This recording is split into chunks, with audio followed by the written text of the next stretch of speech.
Hey, how's it going? It's Sam Frost here, back with some more digital marketing advice. Now, in today's video, I want to talk about something that is becoming more and more of a sort of issue or common discussion point in the world of Facebook or meta advertising, and that is broad targeting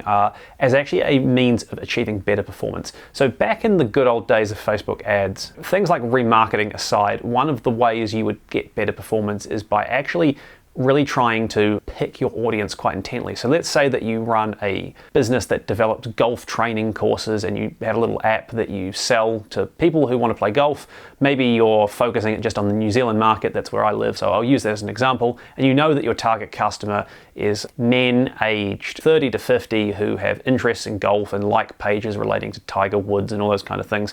That would be one way you might target your cold advertising. And then what you're hoping and sort of relying on in the past is that as people start to interact with that ad, because you're instructing Facebook to show your ad to a specific audience, they interact with that ad and then they might go off and interact with your website and submit an inquiry or make a purchase or download the app or whatever it is, and that pixel data builds out. And that's kind of been the sort of historic best practice with Facebook and meta advertising. Now, what you might see in the current context, you'll see Meta themselves recommending this, and Facebook or Meta ad experts and all sorts of things, and marketing agencies recommending the same thing, is actually looking at testing broader targeting. So what you might see is somebody say, I'm seeing this lots with e-commerce businesses particularly, and sort of influencers in the e-commerce marketing and e-commerce Facebook or Meta advertising space are saying this over and over again. Hey, go out and actually do really broad targeting. So, let's say you sell your golf app in New Zealand, just set the targeting as New Zealand and then have a really good ad creative that relates to golf and really sells the product or the app or whatever it is you're trying to sell, and then let it rip. And what will happen is Meta will actually learn off the back of that who is engaging with the ad, who is going through to the site, where they can get the data, and I'll come to that in a minute, and using that to adjust the deliverability. So instead of targeting purely with the sort of initial targeting settings themselves, you're actually using who interacts within Meta platforms, so within Facebook and Instagram, who interacts on the ad, and that is being used by the ad algorithm to further sort of sculpt and refine who's going to see the ad in the future. And there's a really good reason for that, and my experience has been as well that actually testing this broad targeting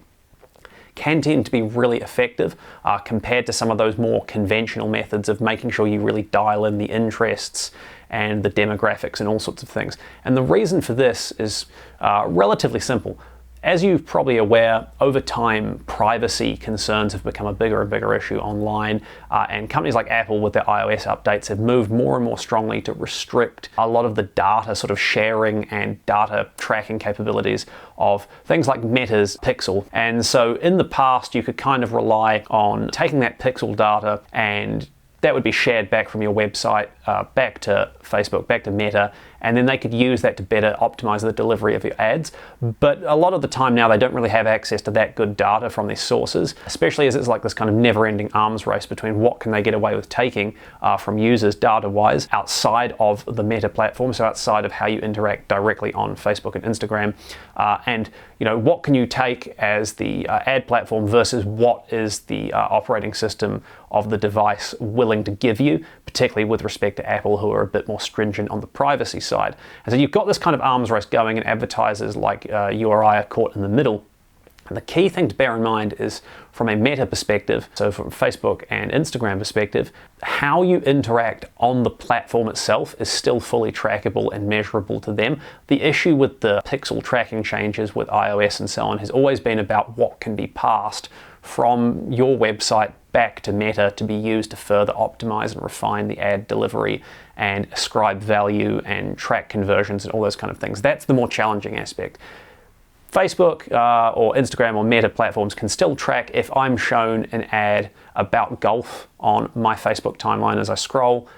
Well, that might indicate that I'm interested in golf, and then I might be more likely to see ads relating to golf, if that makes sense. And that's the concept behind this kind of broad targeting. And what I've found is a lot of business owners are really opposed to the concept of testing this. That's why I'm making this video, not to try and argue against this new best practice. In some instances, I've seen it not work so well, but most of the time when I've seen it work when reviewing campaigns or running campaigns on behalf of clients or even running campaigns for my own kind of internal projects, it's generally been more effective from a cost per lead, a cost per sale, cost per acquisition perspective, or even sort of just cost per reach, or CPM or cost per link click basis, to actually go broad and really rely on having good, compelling ad creative and messaging to actually sort of give Meta really that like starting point to work with. So okay, you've gone very broad with your targeting, you're just targeting anyone in New Zealand, but we're going to start showing that ad, and once it's people who are interested in golf, we can measure that on the platform, who start interacting with it, we can build out a more robust profile of who is actually seeing and engaging with those ads, and then kind of further refine and optimize the delivery from there on your behalf. Whereas in the past, if you sort of depended on that pixel data coming back and the initial targeting from the perspective of really dialing in interests and demographics and so on, that process is not as easy anymore. It's still worth testing both in my view, because you might find that if you've got a more niche offer or a more sort of specific audience you need to reach, that going broad and then letting Meta use the ad engagement data to further optimize the delivery of the advertising, that might not work for you. But equally for things like e-commerce with a sort of broad appeal, things like hospitality offers and so on, where you've got a relatively broad appeal, even things like niche training products around a particular sport or hobby or whatever,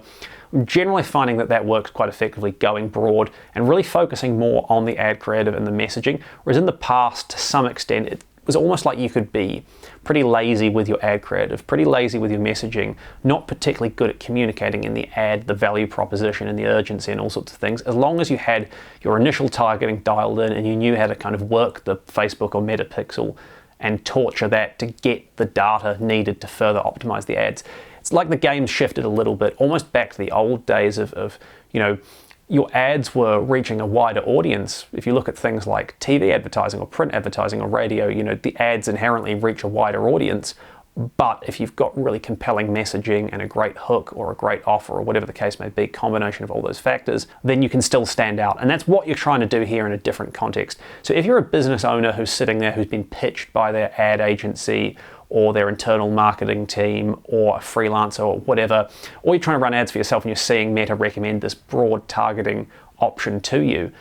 don't necessarily be put off. Give it a try, see what happens, and you might be quite impressed by the results. Certainly I have been in most instances. It's one of those things that I was like, hey, this might be a bit of a gimmick, and there's always going to be exceptions to the rule, but the whole logic behind it actually makes really good sense when you think about it. Facebook and Instagram, Meta platforms, they can still measure very, very accurately what goes on within their own platforms themselves.